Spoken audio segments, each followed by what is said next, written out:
तो बच्चों आज हम लोग जानने वाले हैं हाइड्रोलिक लिफ्ट के बारे में। हाइड्रोलिक लिफ्ट किस पे काम करता है, किस बेस्ड पे काम करता है? पास्कल्स लॉ पे बेस्ड है।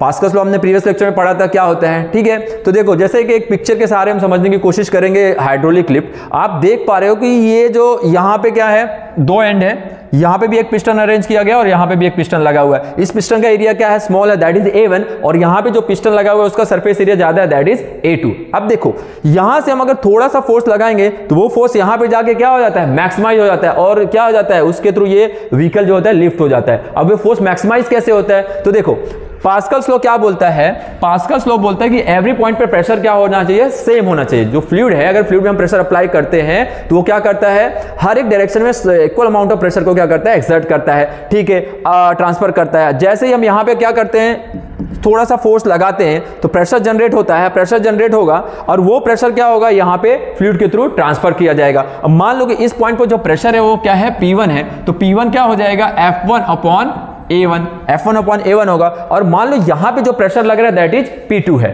तो P2 क्या होगा, यहां का सरफेस एरिया क्या इस पिस्टन का A2 है, तो हम मान लेते हैं कि F2 अपॉन क्या हो गया, A2 हो गया, ठीक है ना। तो पास्कल्स लॉ क्या बोलता है, पास्कल्स लॉ बोलता है कि P1 इक्वल टू क्या होना चाहिए, P2 होना चाहिए। इसका मतलब F1 upon A1 equal to क्या होना चाहिए, F2 अपॉन A2 होना चाहिए। अब हम पिक्चर में आप देख पा रहे हो कि जो A1 है that is much smaller than A2, यानी कि A2 is greater than A1। तो उस हिसाब से इस रेशियो को मेंटेन करने के लिए क्या होना चाहिए, F2 is greater than F1। अब देखो F1 फोर्स लगाया जो कि क्या था, स्मॉल, मतलब कम अमाउंट में, हमने बहुत हल्का फोर्स दिया और यहां पे क्या हो गया, बहुत इतना बड़ा इतना हैवी व्हीकल क्या हो गया, लिफ्ट हो गया। इसका मतलब हमने फोर्स को क्या कर दिया, मैक्सिमाइज कर दिया, that is F2 is greater than क्या हो गया, F1 हो गया। और इस तरह से हमारा हाइड्रोलिक लिफ्ट काम करता है और हाइड्रोलिक ब्रेक भी इसी कॉन्सेप्ट पे काम करता है। Okay, thank you.